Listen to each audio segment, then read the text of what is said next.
Yes, shalom everyone. This is Amir Tsarfati. I'm from the mountains of the tribe of Judah, actually the border between the tribe of Judah and the tribe of Benjamin. We're here for Rosh Hashanah. We're staying here for a couple nights. And I've got some news, and I'll wait for you guys to connect, and I will explain what's going on, because this is going to be very, very interesting. Okay, these are definitely breaking news, and we're gonna talk about last night, the ballistic missiles attack on Israel. Gonna ask ourselves what happened exactly, and I want to inform you what is going to happen in the next few hours. Okay, so you guys, let me know if you are there. There you go. So folks, shalom, I'm Amir Tsarfati. I'm live from the mountains of Judah behind me. We took a break from Galilee, took a break from all the rockets, just for a couple nights for Rosh Hashanah. The holiday begins within 3 hours or so, and this is Yom Teruah, and I'm going to post a video that I made specially on this holiday. But I wanted to report breaking news, folks, on three things. One of them, of course, is the rockets attack from Iran yesterday, but there's two other things that you need to know. So first of all, yesterday, before the Iranian launched their attack, the IDF spokesperson revealed that Israel conducted several raids throughout the last 11 months in southern Lebanon, in which we found unbelievable, diabolic infrastructure that Hezbollah prepared for his October 7th. Remember, I told you that the whole October 7th style attack was never Hamas's idea, it was Hezbollah. Hezbollah created a ground force known as the Radwan force, and that force only task is to invade into Galilee and take over, destroy, kill, behead, rape, burn, and kidnap. That's their job. And thousands of Radwan forces, soldiers or terrorists, whatever you call them, with the latest weapon. I mean, Hezbollah has so much money that they could afford buying the latest. And apparently along the border with Israel, they prepared everything for the day that they will have to launch the strike. But Yahya Sinwar stole the thunder, and Israel was no longer surprised. So, just a minute. Let me ban this guy. Good. All right. Okay. So now, so we exposed tunnels, rockets, explosives, shoulder missiles. We exposed everything is under homes, houses, children rooms. I mean, we entered in a big villa into a child's room, and under the bed we found a shaft to the tunnel. Sick people, psychopaths. We found maps of everything they were planning to do. Maps where they specified Jewish towns, military sites, and infrastructures. So Israel managed to thwart a much more deadlier attack, October 7th style. And we flipped everything, and instead of them entering into Israel, we entered into Lebanon. So it's a big miracle. I don't even know if there is a way to convey to you what was found and what was thwarted. God is performing thousands of miracles. I'm telling you, right now, all the angels underneath Michael the archangel, who is appointed by God to take over, to take care of Israel, all of them are working extra hours.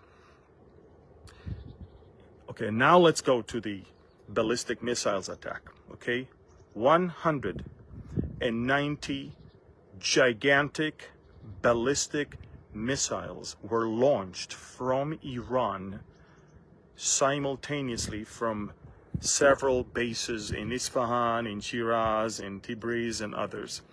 And several of them, by the way, just were launched and fell on and actually killed 5 Iranian Revolutionary Guard Corps terrorists. So 5 Iranians died, and the only person who died on our side is a Palestinian from Gaza that was walking in the streets of Jericho instead of locking himself up in a secure area.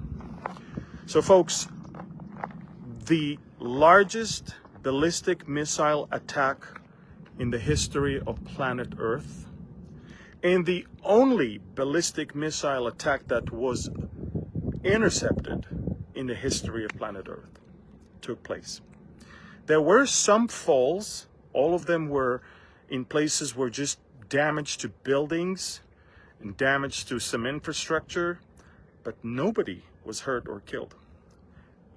Unbelievable miracle. I cannot even explain. I was outside in our balcony. You saw the Facebook Live I was on, and there were hundreds of rockets in the above the atmosphere, and you could see my posts on Telegram, on Facebook. It was crazy. Now, the other thing that you need to know is that Israel has 3 layers of our defense. We have Iron Dome for short-range missiles. We have David Sling for mid-range, and we have the Arrow for the long-range ballistic missiles. We actually use all 3 of them simultaneously, orchestrated each and every one of the systems to shoot rockets in different altitude in different places. Now, the US helped us with about, I think, 15 rockets. Jordan, France, and maybe Saudi Arabia also. But 80% of the rockets were intercepted by Israel alone. The only country on planet Earth that ever... אני בשידור חי עכשיו. קרה משהו? Okay. Sorry. So again, yesterday, the miracles. I don't have words anymore. I don't have words. Your prayers work in ways you cannot even imagine. Look, everybody admits that here. It's even the most agnostic or secular person here in Israel cannot avoid the fact that from 190 ballistic missiles fired on his country, nobody died. It is a miracle. We have testimonies of people that rockets fell all around them. Rockets also fell next to strategic places. They did not hit them. I mean, there's no way. Look, you guys, prayer works. The God of Israel is alive and is in action. And Israel, not only that, is not going to disappear, But Israel is enjoying now time that we all call them, everybody calls it biblical. Biblical. Nobody remembers that many miracles within such a short time. Miracles when we thwart things, miracles when we thwart, attacks that did not happen, or when we thwart rockets that were aimed to destroy us. Now, yes, there was a terror attack yesterday. Two Palestinians. Look, two young Palestinians, 19-year-old and 22-year-old, stole a gun and killed 7 Israelis. I mean, 2 Palestinians caused more damage than 190 ballistic missiles.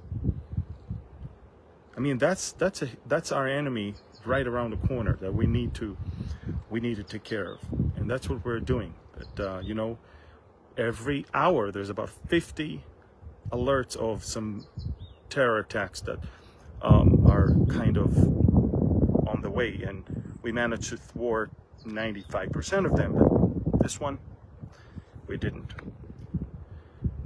And Israeli military started maneuvering into southern Lebanon, while in the same time we're destroying Hezbollah's stronghold in Beirut.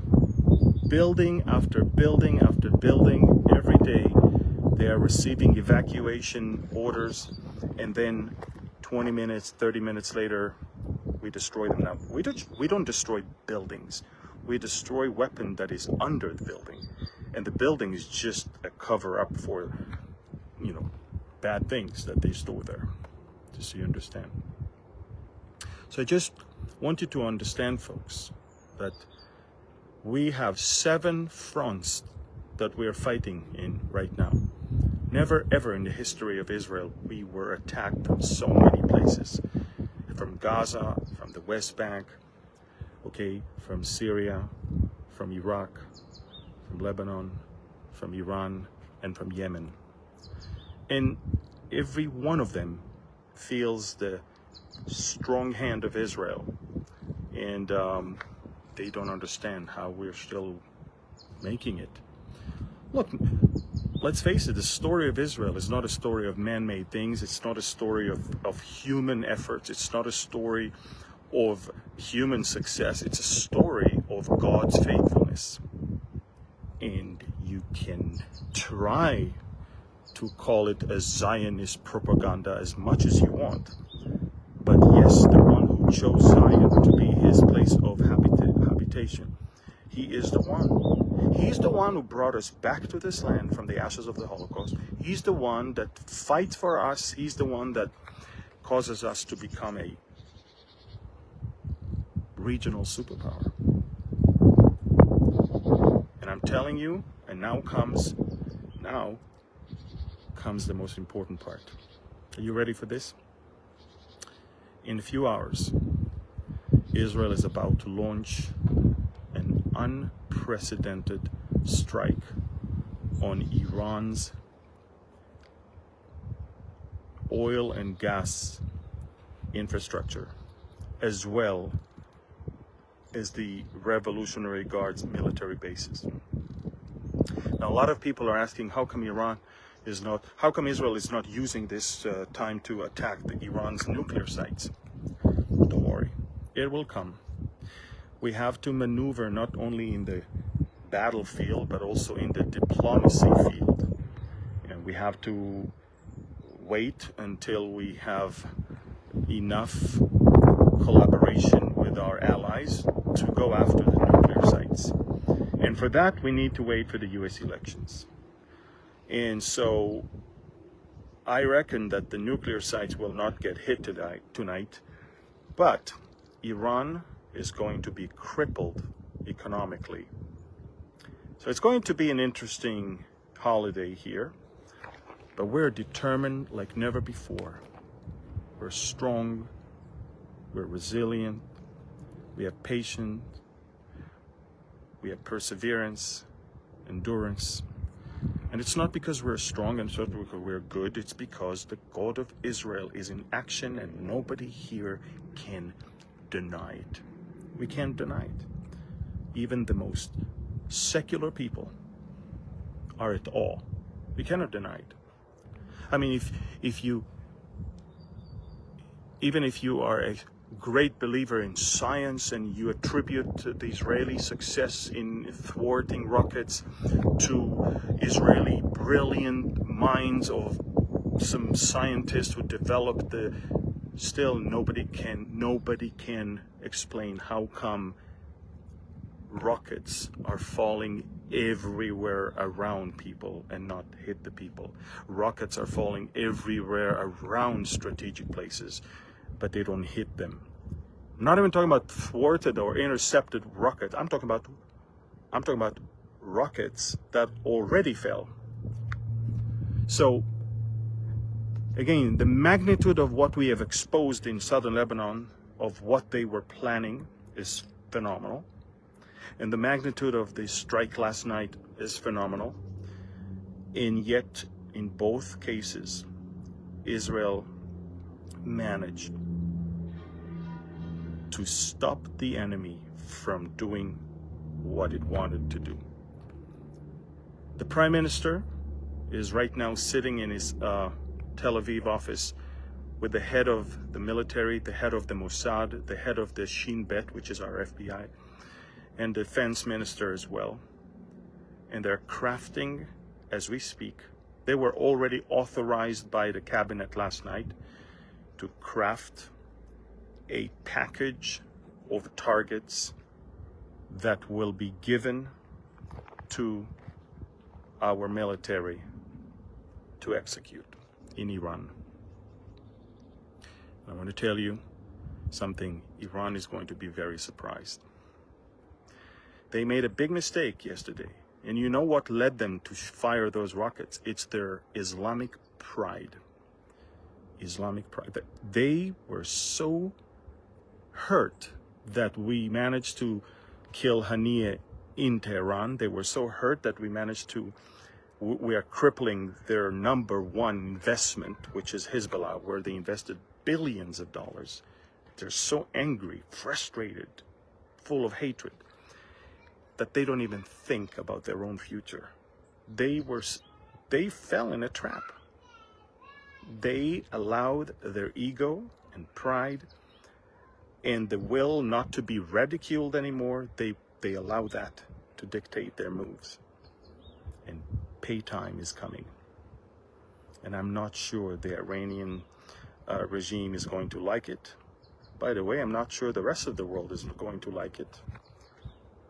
I'm sure it's going to affect the price of oil, but that may finally cause the world to join together and strike that regime. Now, biblically, now comes the part where I wish I could run to the fantasy world and I wish I could tell you that the Ayatollahs are going to be removed and an Israel-loving regime would replace them in Iran. But my Bible is telling me something different. My Bible is telling me that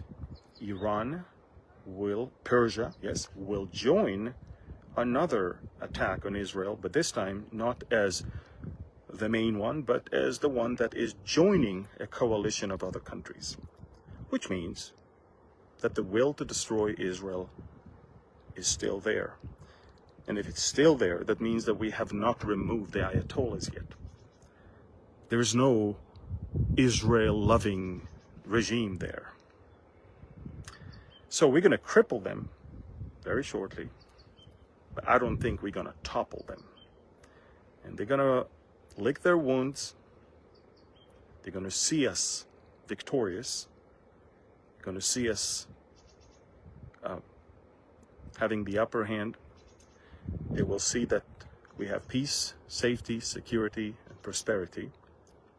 And then, when Israel will be safe and secure, without borders, without fences, this is when the Ezekiel war will begin. And so, as I said, Iran is going to pay for what Iran did yesterday. And again, when I say Iran, it's the Islamic Republic, not the people of Iran. but there's definitely going to be heightened tension here throughout the holiday, and it's very interesting. They started attacking us during a Jewish holiday. Remember October 7th? That was the last day of Sukkot, the happiest day, and that turned to be the most terrible of all. And let's see what's going to happen. Tonight, a new Jewish year on the Jewish calendar begins.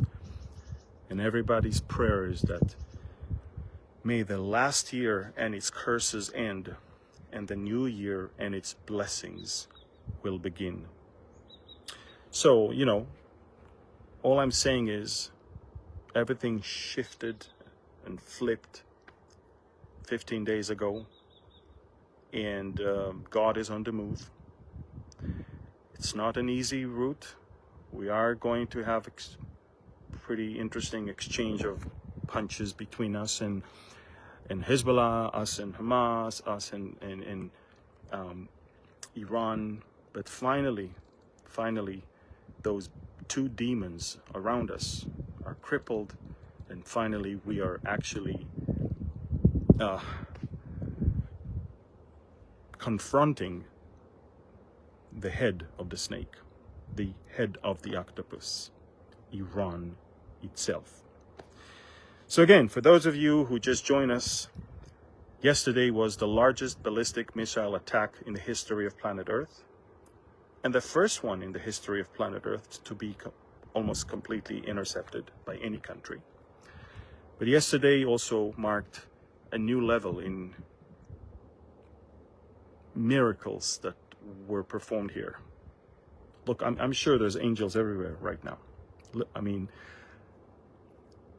the amount of miracles we had leaves no room but to know that up there, there's a lot of work being done right now to thwart, to confuse. And I also believe that the attack on Israel was also a setup. It was also a trap, because now we have the reason, the legitimacy, and the, I guess, conviction to go and hit Iran finally. So, it's going to happen. As I said, the Israeli military and security establishment is meeting right now. Iran's economic infrastructures, mostly gas and oil industry, is about to be pounded. And the IRGC, the Iranian Revolutionary Guards Corps, they are going to get pounded as well. It's interesting. Stay tuned. I'll keep you posted. But most of my ongoing reports are on Telegram. So if you're not there, it's time to be there. Shana Tova, happy Rosh Hashanah to all the Jewish people. It's a Yom Teruah. It's a day of trumpeting. And the day will come when that day of trumpeting will basically welcome the Messiah returning to earth with his church.